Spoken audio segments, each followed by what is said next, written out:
Eran las 7:15 de la mañana del 12 de septiembre de 2005, cuando Daniel y Mateo Méndez salieron por última vez de su casa. El sol aún no tocaba del todo los cerros de San Agustín de las Peñas, un pequeño poblado escondido entre montañas y caminos de tierra en el corazón de Hidalgo. Con sus mochilas a cuestas y la risa de siempre, tomaron la vieja bicicleta azul que Mateo insistía en manejar, aunque Daniel, con 2 años más, siempre lo acompañaba con paciencia. Sus padres los vieron perderse entre la bruma, como cada día. Pero ese día fue distinto. Ese día no llegaron a la escuela. Los primeros minutos de angustia se confundieron con explicaciones lógicas. Tal vez se detuvieron con algún amigo. Quizás se retrasaron arreglando la cadena de la bicicleta que solía zafarse. Pero al llegar el mediodía y no haber rastro de ellos, la inquietud se tornó en alarma. La madre, Elena, salió corriendo hacia la escuela, esperando verlos en el patio o castigados en la dirección. No estaban. Nadie los había visto llegar. La bicicleta tampoco apareció. Ese día, el pueblo entero se volcó en su búsqueda. Hombres con linternas, perros, policías y voluntarios recorrieron cada vereda, cada rincón, cada arroyo. Se registraron casas abandonadas, se exploraron los caminos al bosque. Incluso se buscó en lo alto del cerro donde jugaban a esconderse. Nada, como si la tierra se los hubiera tragado. La noticia llegó rápido a la prensa regional. 2 hermanos desaparecen camino a la escuela. Pero como tantas otras historias que nacen en pueblos pequeños, el eco fue breve. A los pocos días, nuevos titulares ocuparon el lugar de sus nombres. Y en San Agustín solo quedaron el silencio, los rezos y una familia quebrada. Sofía Méndez tenía 14 años. Era la hermana mayor de Daniel y Mateo. Ese día, había salido antes al colegio de secundaria, en otra dirección. Supo de la desaparición por una llamada de su madre, una voz temblorosa que aún hoy recuerda palabra por palabra. Desde entonces, la vida de Sofía se fragmentó en 2 tiempos. Antes de perder a sus hermanos y después, Elena y Tomás, los padres, no se rendían. Colocaron carteles, hablaron con todos los medios posibles, organizaron vigilias. Pero con el tiempo la esperanza se volvió obsesión, y la obsesión, dolor mudo. Sofía creció en medio del silencio, de las miradas tristes, de la ausencia como una sombra constante. Cada cumpleaños sin ellos, cada Navidad sin risas infantiles, era una herida que no cerraba. A los 18 años, Sofía se fue del pueblo. Estudió periodismo en Pachuca, movida por la necesidad de contar historias que nadie quería oír. Historias como la suya. Nunca dejó de pensar en sus hermanos. A veces los veía en sueños, corriendo por la ladera, riendo, llamándola. Otras veces despertaba empapada en sudor, escuchando el chirrido de la bicicleta azul en su cabeza. Durante años volvió al pueblo solo en fechas clave, aniversarios de la desaparición, cumpleaños, funerales. Con el paso del tiempo, sus visitas fueron menos frecuentes. El caso de sus hermanos fue archivado oficialmente en 2012. Sin evidencia concluyente, sin testigos directos. Sofía lo leyó como una condena. Pero esa historia no ha terminado. Antes de continuar, no olvides suscribirte al canal para no perderte lo que sigue. Esta es solo la primera parte de una verdad que permaneció oculta durante 2 décadas. Porque lo imposible está a punto de abrirse paso entre la oscuridad. Y todo comenzó con un hallazgo inesperado 20 años después. 20 años pasaron como una marea lenta y constante, arrastrando consigo recuerdos, personas, certezas. San Agustín de las Peñas seguía ahí, casi intacto. Las fachadas no habían cambiado mucho, pero los rostros sí. Los niños crecieron, los adultos envejecieron. Algunos se fueron y otros, como los padres de Sofía, se consumieron en la rutina de una espera que ya no tenía forma. La casa Méndez seguía con los cuartos de Daniel y Mateo casi intactos. Ni una caja, ni una mudanza, ni una repintada. Solo polvo y silencio.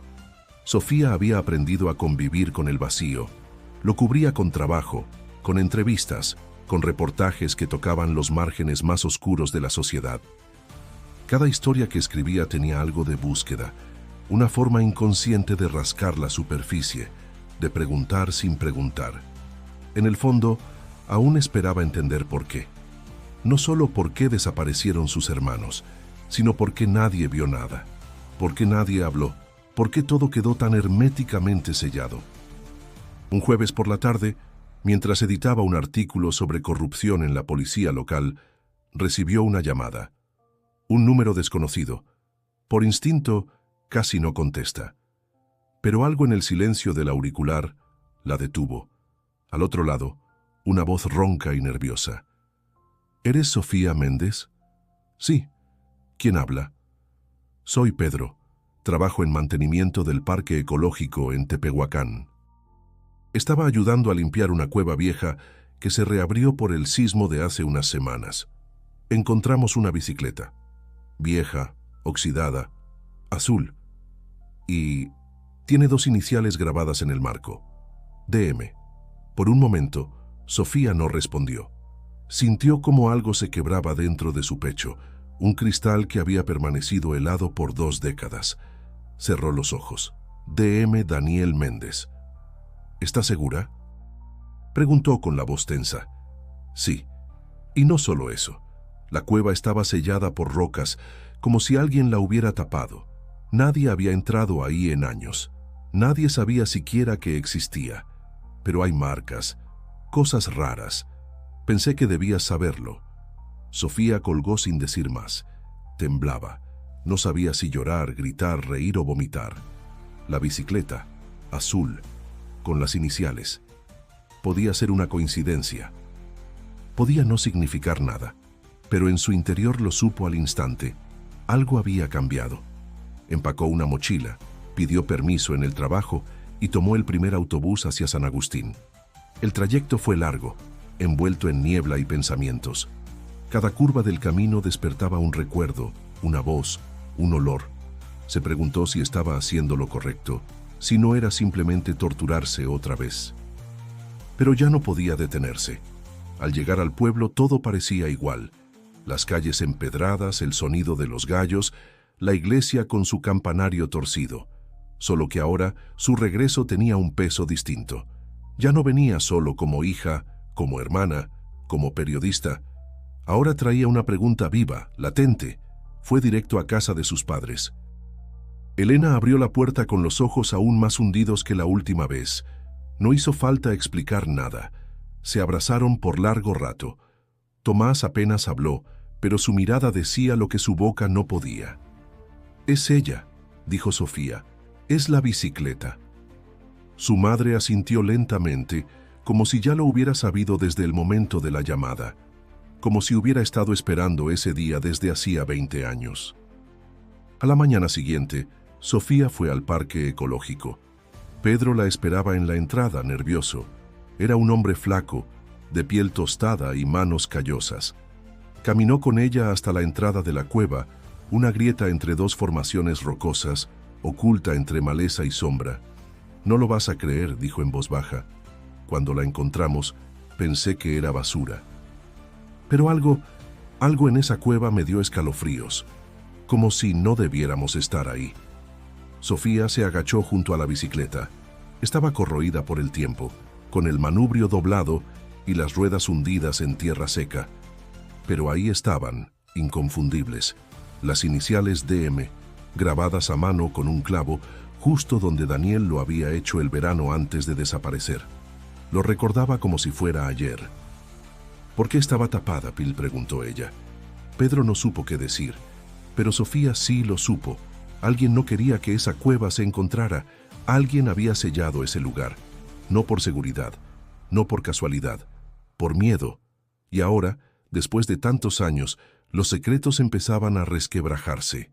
El eco de sus propios pasos le pareció ajeno. Sofía se detuvo frente a la entrada de la cueva, respirando con dificultad. Había algo en ese lugar que no encajaba, como si el tiempo se hubiera detenido justo antes de revelar algo terrible. Pedro le explicó que, tras el sismo reciente, una porción del acantilado colapsó, dejando al descubierto la entrada. No era visible desde ningún sendero común, Por eso nadie la había notado en años. «Parece natural, pero no lo es», dijo Pedro señalando los bordes. «Alguien apiló estas rocas, las colocaron a propósito». Sofía no respondió. El aire dentro de la cueva era denso, terroso, casi húmedo. Dio unos pasos más y sus ojos se ajustaron a la oscuridad.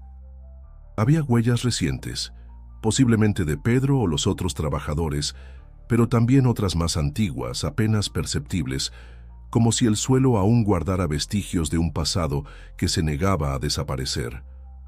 Decidió no entrar más a fondo, no sin saber con quién contar. Llamó a Mariana Ruiz esa misma noche. Mariana había sido su mejor amiga en la infancia. Se separaron cuando la tragedia golpeó, pero mantenían contacto esporádico. Ahora trabajaba como arqueóloga en la Ciudad de México, especializada en simbología mesoamericana y estructuras subterráneas. Cuando Sofía le habló de la bicicleta, de la cueva tapada y de las marcas que Pedro describía vagamente en las paredes, Mariana no dudó. «Voy para allá, necesitas ojos distintos». Al día siguiente Sofía la esperó en la plaza del pueblo. Al verla bajar del autobús, sintió una mezcla de nostalgia y alivio. Mariana tenía la misma mirada inquisitiva, aunque su expresión era más severa, como si el tiempo también la hubiera endurecido. «No vine como amiga», dijo sin rodeos. «Vine como profesional. Vamos a ver qué hay». Entraron juntas a la cueva con linternas potentes y equipo básico. Mariana inspeccionó los muros, los techos, el suelo. Sus dedos tocaron con cuidado ciertas áreas, como si leyera una lengua dormida. «Esto no es solo una cueva, es parte de una estructura mayor. Mira aquí», indicó una sección baja del muro izquierdo. «Estos no son grafitis, son glifos. Mezcla de símbolos otomíes con iconografía cristiana. Cristiana, ¿cómo es posible? Sincretismo o imposición. En muchos lugares los templos se construyeron sobre centros ceremoniales antiguos. Es posible que este sitio haya sido reutilizado». Sofía sintió un escalofrío. La idea de que aquel lugar tuviera un propósito más allá de lo natural le revolvió el estómago. ¿Y por qué sellarla? Eso es lo que quiero averiguar. Mientras Mariana registraba las marcas, Sofía decidió visitar a don Hilario, un anciano que vivía desde siempre en una casita precaria a pocos metros del cerro. Había sido considerado medio loco, pero todos sabían que conservaba historias antiguas como si las hubiera vivido. Al abrir la puerta, el olor a tabaco y hierbas quemadas la envolvió. «Ya me imaginaba que vendrías», dijo el viejo sin sorpresa. «¿Por qué lo dice?» «Porque los cerros guardan secretos, y tú cargas uno muy antiguo». Sofía se sentó en una silla de madera torcida. Don Hilario sirvió un café espeso en una taza desportillada. «Esa cueva no es cualquier cueva. Antes los mayores no dejaban que los niños se acercaran. Decían que en su interior se oían voces. Que las piedras susurraban nombres. ¿Nombres? Sí, nombres de niños, siempre niños». El viejo hizo una pausa como si buscara el tono exacto de lo que iba a decir. En tiempos antiguos, cuando la tierra temblaba o el agua no llegaba, se ofrecían vidas, pequeñas vidas, a cambio de equilibrio. No era maldad, era miedo. Está diciendo que... Sofía sintió que el estómago se le encogía. «No afirmo nada, solo repito lo que escuché. Pero esa cueva, niña, tiene hambre. Y cuando algo tiene hambre, alguien siempre intenta alimentarlo». Sofía salió de la casa con las piernas temblorosas. No sabía qué pensar. Las palabras de don Hilario le parecían exageradas, pero la conexión entre la historia, los símbolos y la bicicleta oxidada era demasiado precisa como para ignorarla. Esa noche Mariana fue a buscarla. Había hecho copias de las marcas con papel calco y anotaciones. «Encontré algo más», dijo con el ceño fruncido. «Hay un símbolo que se repite en las paredes, como un sello. Nunca lo había visto antes en este contexto, pero aparece también en códices antiguos de la región, asociado a transiciones, pasajes, a lo que no debe cruzarse». Sofía la miró en silencio. «¿Crees que haya una red de cuevas? Tal vez, Pero antes de seguir explorando necesito mapas, documentos, algo más concreto. Y tú necesitas protegerte. No todos estarán felices de que remuevas este pasado. Sofía asintió, sintiendo que, más allá del misterio, ahora caminaban sobre un terreno que no solo era físico, era terreno sagrado. Sofía no podía ignorar lo que Mariana había dicho. Necesitaban evidencia concreta, algo que los conectara con los hechos más allá de las marcas en piedra. Recordó entonces a alguien que, 2 décadas atrás, se obsesionó con el caso tanto como su familia, el inspector Camargo. Había sido el primer oficial en llegar cuando se reportó la desaparición de Daniel y Mateo. Aunque se retiró años después, su nombre aún se respetaba entre los viejos del pueblo. Sofía lo encontró en una casa modesta a las afueras del centro. Un hombre de rostro curtido por el sol, y los años la recibió con recelo al principio, pero cambió su actitud al escuchar los apellidos Méndez. «Pensé que nunca volverías por aquí», dijo mientras le ofrecía asiento. «No por elección. Necesito ver los archivos del caso de mis hermanos». Camargo se quedó en silencio. Su mirada parecía pesar siglos. «No todos los documentos están en la comandancia. Algunos los guardé. Me los llevé cuando me di cuenta de que los iban a desaparecer».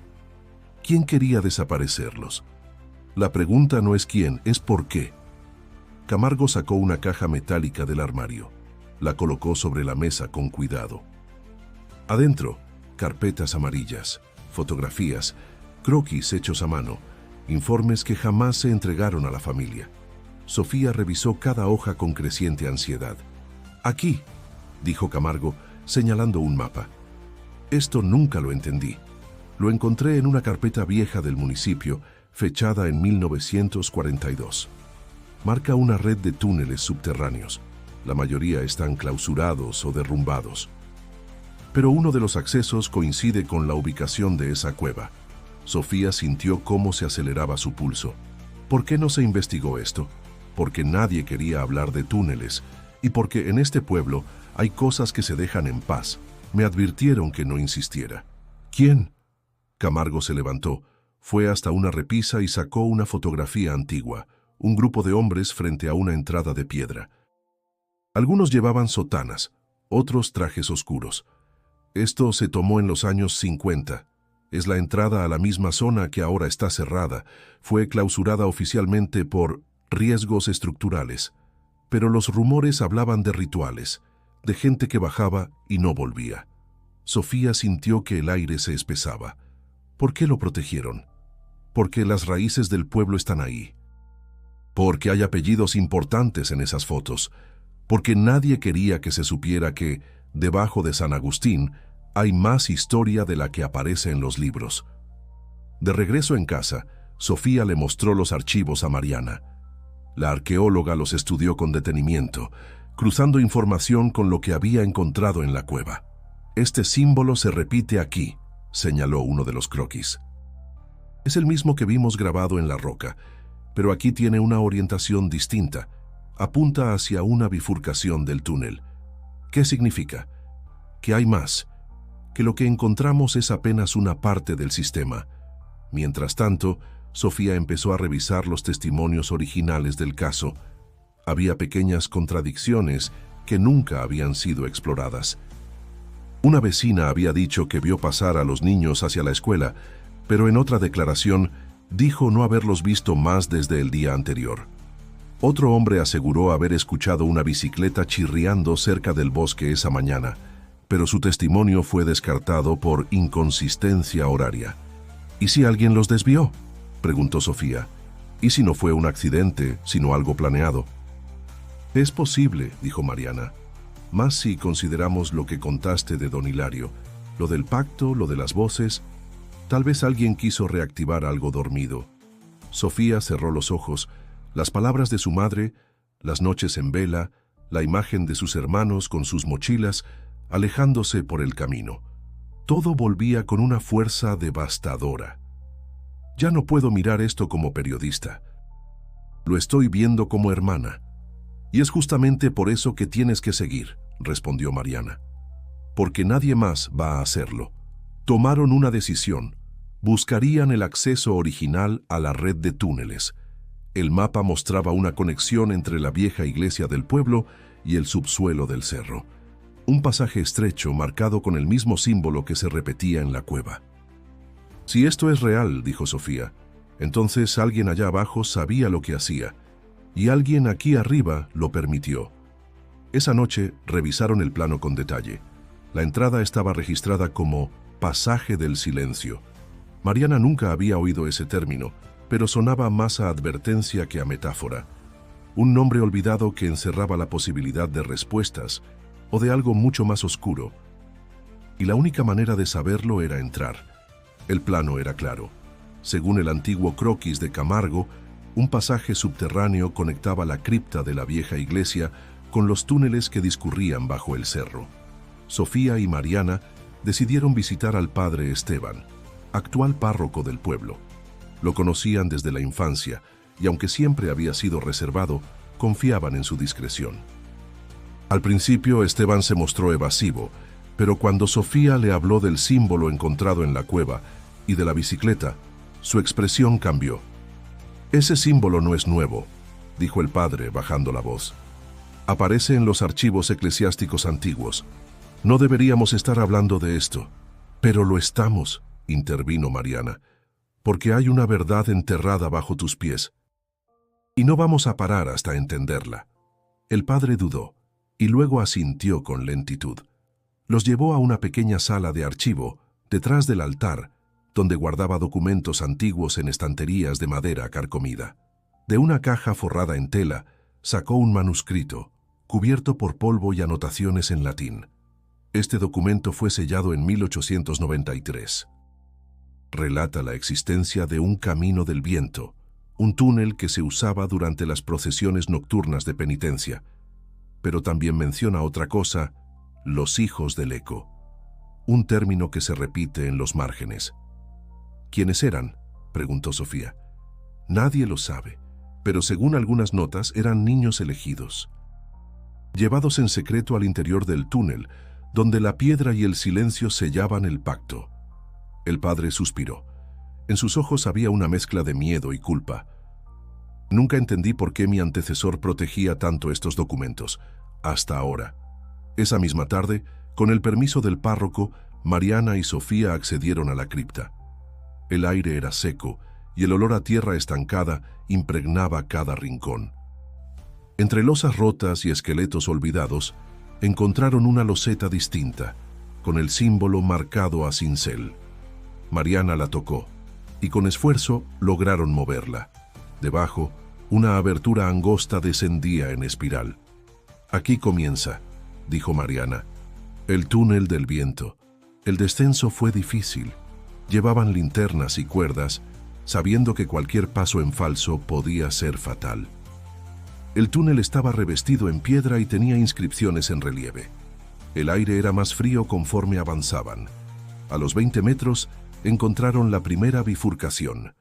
A la izquierda, un pasillo angosto con señales de derrumbe.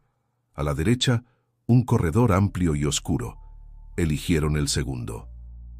A los pocos metros, hallaron restos de ropa descompuesta, trozos de tela infantil enredados entre raíces secas. Sofía se arrodilló con el corazón acelerado. Tocó una prenda azul desteñida que le resultaba dolorosamente familiar. «Esto era de Daniel», susurró. Mariana revisó los alrededores. Las paredes tenían inscripciones cada vez más intensas. Dibujos de figuras humanas pequeñas, rodeadas por espirales. No eran ilustraciones inocentes. Las figuras estaban atrapadas dentro de formas geométricas, como jaulas de piedra. «Esto es una representación ritual», dijo Mariana. «Es como si las paredes narraran una historia que nadie quería que saliera a la luz».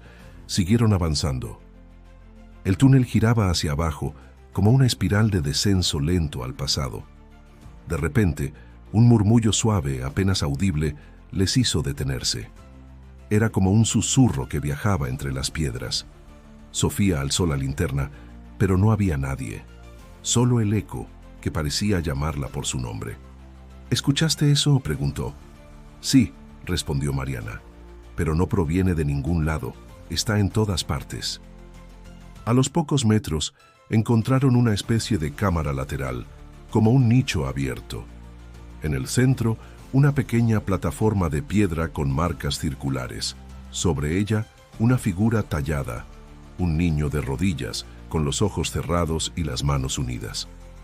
«Este lugar fue usado», dijo Mariana con voz tensa, «y no fue para rezar». Sofía no podía moverse. Todo en ella gritaba. No era solo el miedo. Era una certeza antigua, visceral. Sus hermanos estuvieron ahí. Lo sentía en los huesos, en el olor del aire, en el frío de la piedra. «No podemos seguir hoy», dijo Mariana finalmente. «Necesitamos equipo. Este lugar está inestable, pero ya sabemos que el túnel existe y que las historias eran reales». Salieron en silencio. Al llegar al nivel de la iglesia, la noche ya había caído. Sofía no habló durante largo rato, pero esa noche, al acostarse, tuvo un sueño. Sus hermanos la llamaban desde un lugar oscuro. No lloraban, no gritaban, solo susurraban su nombre con una calma inquietante. Y al despertar, supo que no iba a detenerse, porque algo dentro del túnel aún estaba vivo. El amanecer trajo consigo una calma engañosa. A pesar del cansancio, Sofía despertó con la mente llena de fragmentos del sueño. La voz de Daniel, apenas un susurro, seguía resonando como si aún hablara dentro de su oído. Se incorporó lentamente, con el pecho oprimido por una ansiedad que no podía explicar. Mariana ya estaba despierta, repasando sus notas. «El túnel no fue una estructura improvisada», dijo sin levantar la vista. «Fue construido con propósito, dirección, simbolismo». Sofía asintió. No tenía dudas de eso. Pero cada nuevo descubrimiento la empujaba más hacia el abismo de una verdad que quizás no estaba preparada para enfrentar. Volvieron a la cueva con mayor preparación, equipadas con mascarillas, linternas de repuesto, cuerdas y sensores de aire. Pedro, el trabajador que descubrió la bicicleta, se ofreció a acompañarlas, pero Mariana fue tajante. Mientras menos gente sepa, mejor.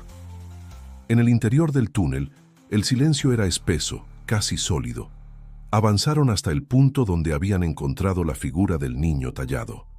Mariana tomó nuevas fotografías, enfocándose en los detalles de las inscripciones alrededor del altar. «Esto no es solo arte», murmuró. «Son instrucciones, una especie de rito grabado». En la pared opuesta hallaron algo que les detuvo el aliento, un mural tallado directamente en la roca. Representaba una escena inquietante. Varios niños, tomados de la mano, rodeaban una espiral central de piedra. Detrás de ellos, sombras altas, humanas pero deformes, los observaban sin rostro. En la base, inscripciones mezcladas entre otomí y español antiguo decían: «Donde el eco nace, el cuerpo calla, donde el niño entra, la piedra guarda». Sofía sintió una punzada en el pecho. No era miedo, era duelo, un duelo que no había podido vivir. Daniel y Mateo ya no eran solo recuerdos, estaban aquí, en esas piedras, en esos símbolos. Aunque nadie lo dijera en voz alta, lo que ese mural sugería era claro. «No fue una desaparición al azar», dijo en voz baja. «Fue una elección, una entrega». Mariana tomó una linterna ultravioleta y la dirigió sobre el mural. Las sombras grabadas comenzaron a mostrar patrones invisibles a simple vista. Círculos concéntricos, letras incompletas y marcas similares a las del símbolo que habían seguido hasta ese lugar. «Este patrón está diseñado para no ser visto», susurró Mariana, como si quienes lo tallaron supieran que debía permanecer oculto. De repente, un viento frío recorrió el túnel, como si algo respirara desde las entrañas mismas de la tierra.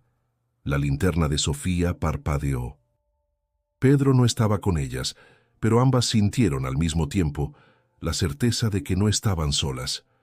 «¿Lo escuchas?», preguntó Sofía. Un murmullo apenas audible flotaba en el aire. No palabras, no sonidos reconocibles, solo un eco, antiguo y persistente, que parecía moverse entre las piedras como un recuerdo que se niega a morir. Mariana se giró con expresión de alarma. Esto no es solo historia antigua, esto sigue activo. No sé cómo, pero lo está. Siguieron avanzando hacia una segunda bifurcación. En el suelo, más restos, una suela infantil, fragmentos de tela con patrones escolares, una hebilla oxidada con la inicial M. Sofía cayó de rodillas. No necesitaba pruebas de ADN. Esa hebilla era de Mateo. Se la había regalado en su cumpleaños. No lloró. Solo cerró los ojos apretando la hebilla contra su pecho. Mariana se arrodilló a su lado y le puso una mano en el hombro. «Estuvieron aquí», dijo Sofía, «pero ya no están». «¿Cómo lo sabes?» «Porque siento que sus voces no me llaman por ayuda, sino por memoria». En la siguiente cámara encontraron un pequeño cuenco de piedra con restos de ceniza endurecida. A su alrededor, más símbolos. Parecían representar una ceremonia. Mariana fotografió todo mientras Sofía tomaba nota de las posiciones. Nada era al azar. Cada símbolo tenía su lugar, su orientación, como si se tratara de una fórmula. Al regresar a la entrada, el sol ya se filtraba tímidamente por la grieta superior. El aire del exterior les pareció artificial. La realidad allá abajo era más tangible, más cierta. Esa noche, don Hilario apareció en casa de Sofía. No tocó. Solo entró y se sentó frente a ella. «Los escuchaste, ¿verdad?» Sofía no respondió. El viejo asintió. «No buscan justicia, buscan reposo. Pero para eso, alguien más tiene que despertar lo que aún duerme bajo la piedra». «¿Quién? ¿Quién lo selló?» Sofía lo miró fijamente. «¿Y tú sabes quién fue?» Don Hilario bajó la mirada, acariciando el sombrero viejo que sostenía entre las manos. «Yo era niño. Escuché cosas, vi cosas, pero nunca hablé, como tantos otros. Entonces, es hora de hablar». El viejo levantó la cabeza. Su expresión ya no era la de un testigo pasivo, era la de alguien que sabía que el tiempo del silencio estaba por terminar. El amanecer de ese día trajo consigo una quietud pesada, como si el aire supiera lo que estaba a punto de desenterrarse. Sofía despertó con una sola idea fija: confrontar el pasado. Ya no podía detenerse. Las señales estaban claras, los hallazgos eran irrefutables, y la presencia de sus hermanos era tan tangible como el dolor que cargaba desde niña.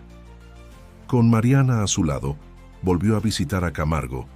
El expolicía los recibió con gesto sombrío, pero no sorprendido. Parecía estar esperando ese momento. «Ustedes encontraron lo que yo no pude», dijo al cerrar la puerta detrás de ellas. «Pero si de verdad quieren llegar al fondo, deben estar preparadas para saber cosas que no se pueden olvidar». Sofía sacó de su mochila la hebilla de Mateo, la que había hallado en el túnel. Camargo la tomó entre sus dedos con delicadeza, como si sostuviera algo sagrado. «Esta pieza, yo la vi antes, hace 20 años». Sofía lo miró sin parpadear. «¿Dónde?» «En una mesa, en una reunión que no debía presenciar. Gente importante». El entonces alcalde, un representante del arzobispado, el dueño de la mina, hablaban en voz baja. Decían que había que mantener el equilibrio, que ciertas tradiciones no podían romperse de golpe. «¿Qué tradiciones?», preguntó Mariana, aunque ya intuía la respuesta. «Sacrificios, no como los de antes, claro. Nada ritual en apariencia, pero sí una entrega. Cuando hay algo que no entiendes, que no puedes controlar, muchos prefieren pactar antes que desafiarlo». Sofía apretó los dientes. Todo su cuerpo temblaba, no de miedo, sino de furia. «¿Está diciendo que mis hermanos fueron ofrecidos?» «Estoy diciendo que hubo quienes sabían que los túneles no estaban vacíos, que los símbolos eran más que decoración, que el silencio se compraba». Mariana abrió su cuaderno y le mostró los dibujos del mural y del altar. «¿Reconoce esto?» Camargo asintió lentamente. «El primer día que fui a investigar, un anciano se me acercó, me entregó una hoja vieja con ese mismo dibujo y me dijo: «No sigas el viento si no quieres oír tu nombre allá abajo». Pensé que estaba loco. Ahora entiendo.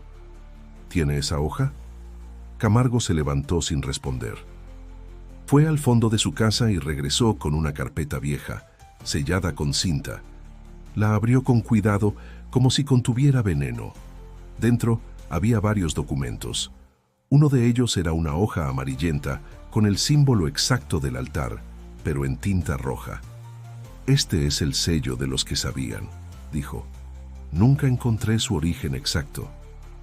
Pero cada vez que lo vi en documentos oficiales, era para marcar zonas protegidas o inhabitables. Todos esos sitios coincidían con antiguas entradas a los túneles. Esa noche, Mariana y Sofía regresaron a la cueva, esta vez con un equipo más completo. Cámaras, detectores de gas, sensores de vibración. El ambiente dentro del túnel era aún más denso que antes, como si los descubrimientos recientes hubieran despertado una conciencia que dormitaba bajo la piedra. Al llegar nuevamente al mural, Mariana notó algo que antes había pasado por alto. En la base del dibujo, entre las figuras de los niños, había un hueco mínimo, una abertura disimulada. Sofía introdujo con cuidado una vara metálica, y tras unos segundos sintieron un clic sordo. La piedra se deslizó levemente hacia atrás. «Es una cámara», dijo Mariana, tensa. Alguien la cerró desde afuera. Abrieron el compartimento con dificultad. Dentro, restos óseos pequeños, alineados con precisión. Entre ellos, una cadena con una medallita. Sofía la reconoció al instante.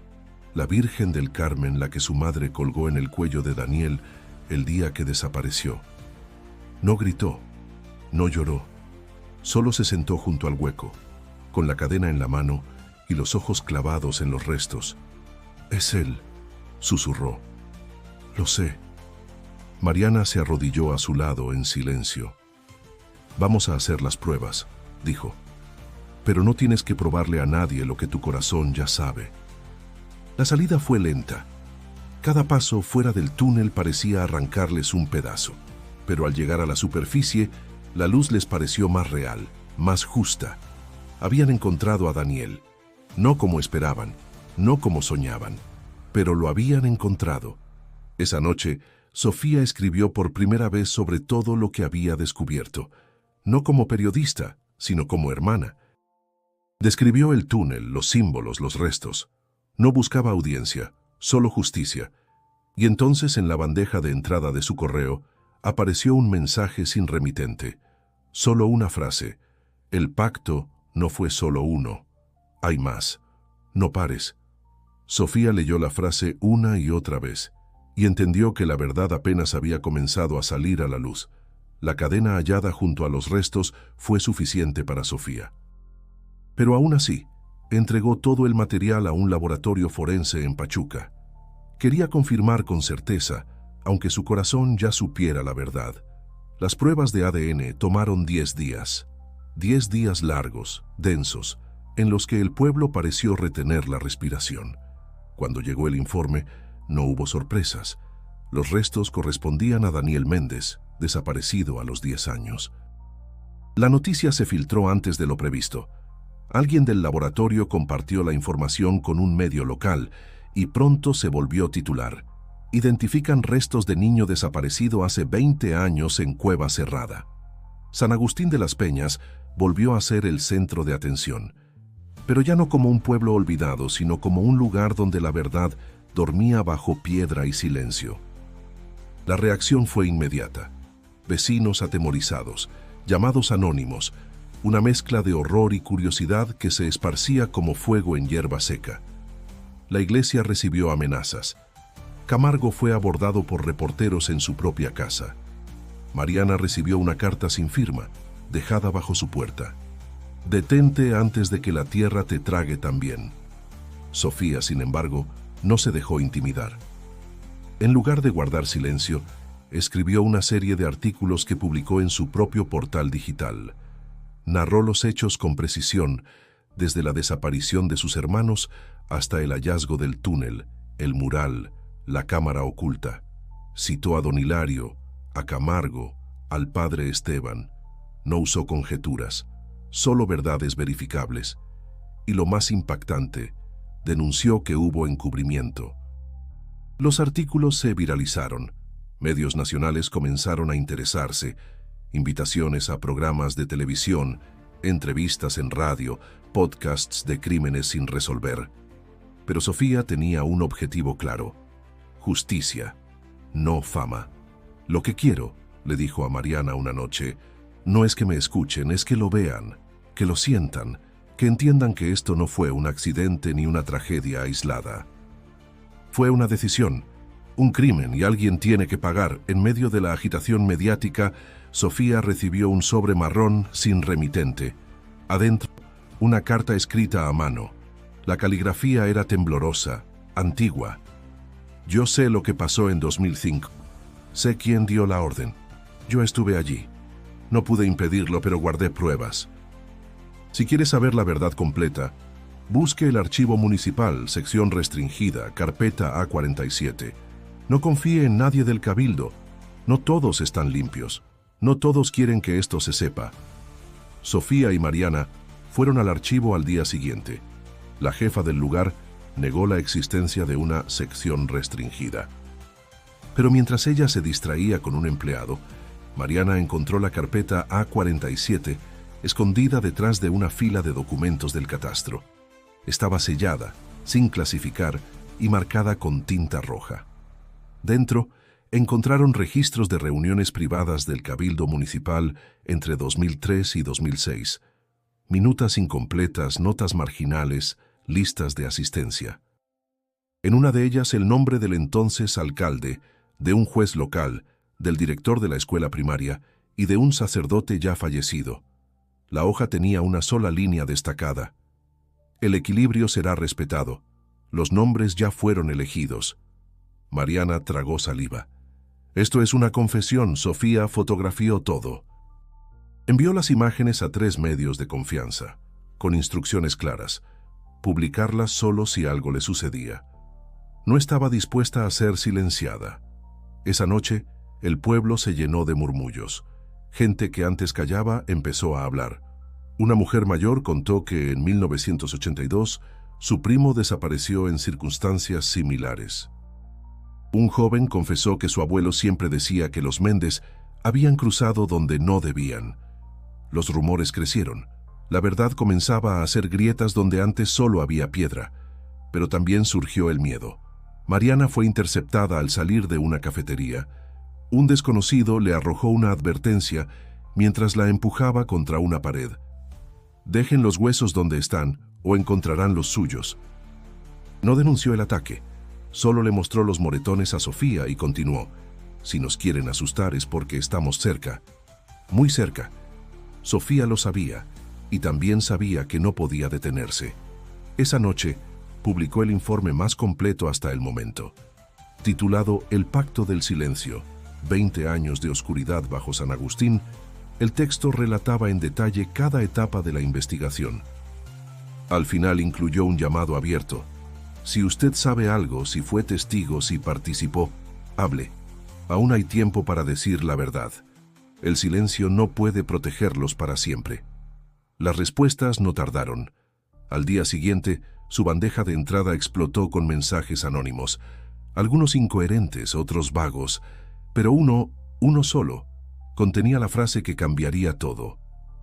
En 2005 no fueron solo 2 niños, fueron 5. Los otros nunca se encontraron. Busque en el túnel oeste. El acceso está bajo la vieja estación del tren. Sofía releyó el mensaje. Su corazón latía con fuerza y supo que lo que creía haber descubierto era apenas la mitad de una historia mucho más grande. El mensaje anónimo retumbaba en la mente de Sofía como un eco ineludible. No fueron solo 2 niños, fueron 5. Esa frase lo cambió todo. Hasta ese momento, la historia giraba en torno a Daniel y Mateo. Ahora, la posibilidad de más víctimas abría un abismo de preguntas que no podían ignorarse. ¿Quiénes eran? ¿Dónde estaban? ¿Por qué nadie los buscó? La vieja estación del tren estaba abandonada desde hacía décadas. Cubierta por maleza y herrumbre, era un lugar olvidado, fuera del mapa turístico y de las rutas escolares. Mariana y Sofía acudieron con cautela, sabiendo que cualquier paso en falso podía activar alarmas no oficiales. Con la ayuda de los planos recuperados en el archivo, identificaron una losa en el piso de uno de los almacenes. A simple vista, parecía un resto de cimentación. Pero al retirar escombros y polvo, hallaron una manija metálica oxidada. La losa cedió con esfuerzo, revelando una trampilla de hierro que descendía a una cavidad oscura. El aire que subía de allí era pesado, cargado de moho y tiempo.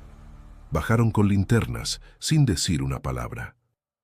Sabían que lo que encontraran allí podía no solo confirmar sus sospechas, sino cambiar la historia del pueblo para siempre. El túnel oeste era más estrecho, más antiguo. Las paredes estaban parcialmente colapsadas y cubiertas de raíces. A los pocos metros, hallaron un desvío. Mariana lo notó primero. Marcas similares a las del mural de la cueva, esta vez acompañadas de números. Jesús, grabado en la piedra como una cuenta, avanzaron hasta una cámara más amplia. Allí, nuevos restos, 3 esqueletos pequeños dispuestos en círculo, cada uno con una ofrenda distinta, una muñeca rota, un cuaderno húmedo y un zapato escolar. No había nombres, solo silencio, pero ya no quedaban dudas. Eran niños, otros niños. Sofía cayó de rodillas.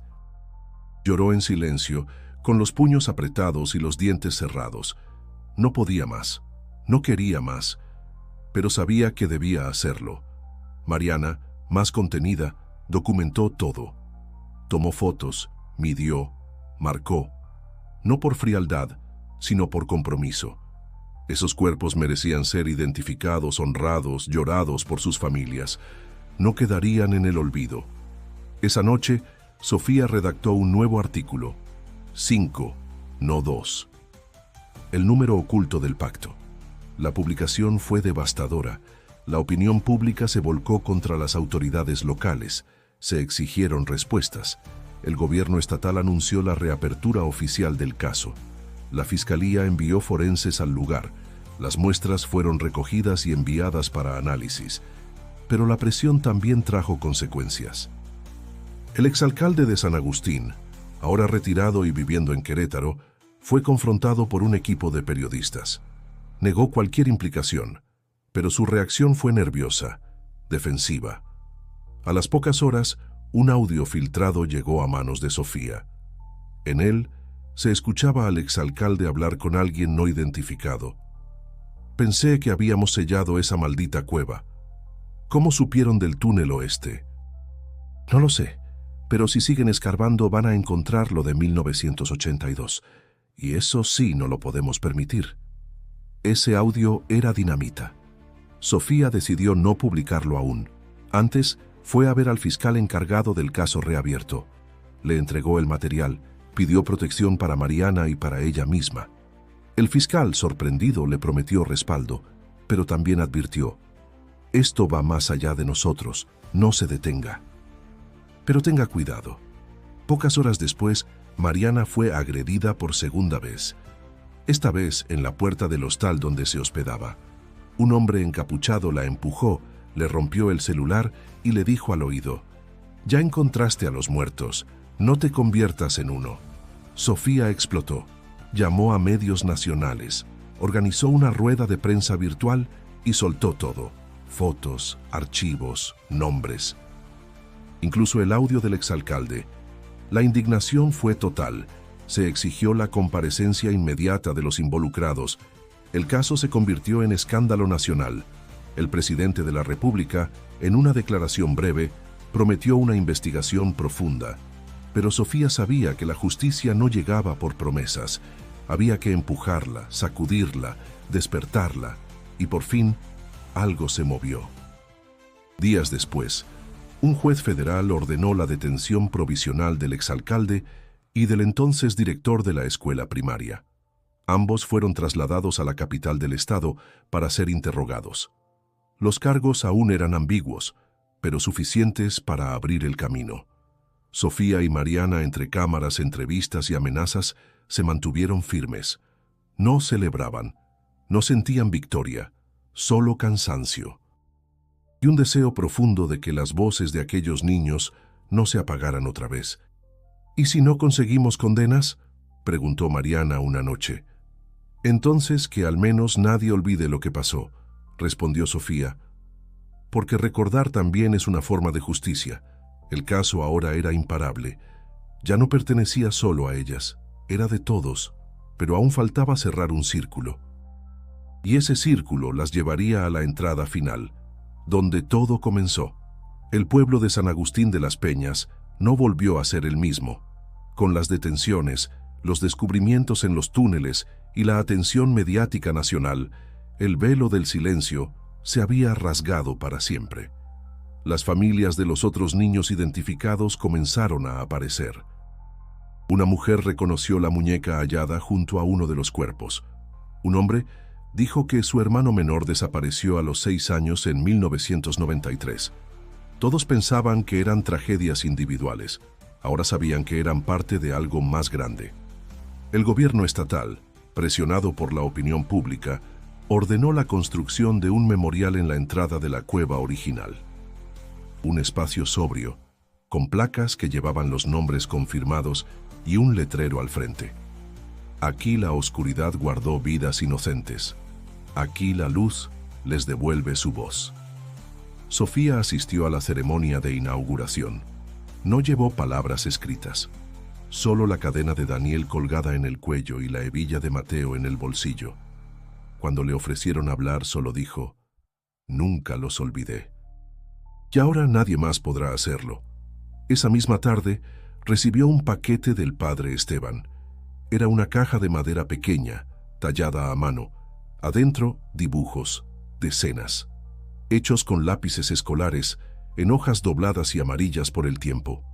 Eran de Mateo. El sacerdote los había guardado todo este tiempo, ocultos por miedo, por órdenes de superiores que ya no vivían. Cada dibujo representaba una parte del pueblo, pero desde dentro, desde pasajes subterráneos, túneles, criptas. En algunos se veían símbolos idénticos a los hallados en las paredes de la cueva. En otros, niños caminando en fila, de la mano, hacia un punto oscuro. Uno en particular le cortó la respiración. Mostraba 2 bicicletas, una azul y otra roja, frente a la boca de una cueva. Y escrito en letras temblorosas: «Nos vemos mañana, Sophie». «Sabían», dijo Mariana al ver los dibujos. «Tus hermanos sabían del túnel. Jugaban allí. Quizá no sabían lo que significaba, pero lo conocían». Sofía se aferró a esa idea, no como una excusa, sino como una imagen de ellos aún vivos, aún riendo, aún explorando. No solo como víctimas, sino como niños reales, llenos de vida y de secretos. En los días siguientes, Mariana regresó a la Ciudad de México. Tenía más investigaciones pendientes y ahora también una nueva causa: la protección y catalogación de sitios subterráneos con historia oculta. Sofía, en cambio, decidió quedarse, no por nostalgia, sino por elección. Empezó a dar talleres en la escuela, a enseñar a los niños del pueblo a contar sus propias historias, a no callar, a no olvidar. Una tarde, mientras ordenaba su archivo personal, recibió una videollamada. Era un productor documental interesado en adaptar su historia. Le ofrecieron dinero, contratos, reconocimiento. Ella se negó. Esta historia no se vende, se honra. El caso siguió su curso en tribunales. No todos los culpables fueron identificados y varios murieron antes de poder declarar. Pero el proceso judicial logró lo que parecía imposible: abrir oficialmente el expediente como crimen de Estado. El primer reconocimiento formal de que hubo omisión, encubrimiento y complicidad institucional. La justicia, aunque incompleta, había comenzado. Una mañana, al salir de casa, Sofía encontró en la puerta una pequeña caja de cartón. Dentro, una nota sin firma: «Gracias por todos». Y junto a ella, una piedra lisa pulida con las iniciales DM y MM grabadas con cuidado. La sostuvo entre sus manos y por primera vez en 20 años sonrió sin tristeza. Había cumplido su promesa. Y si llegaste hasta aquí, si esta historia te conmovió, Si sientes que estas verdades no deben ser enterradas jamás, suscríbete al canal. Historias como esta merecen ser contadas, compartidas y recordadas. Tu apoyo mantiene viva la memoria de quienes no pudieron contar la suya, y si quieres seguir explorando los secretos que el mundo esconde bajo tierra, haz clic en el video que aparece en pantalla ahora. Ahí descubrirás otro caso que también desafía la lógica y que aún sigue sin resolverse. Nos vemos ahí.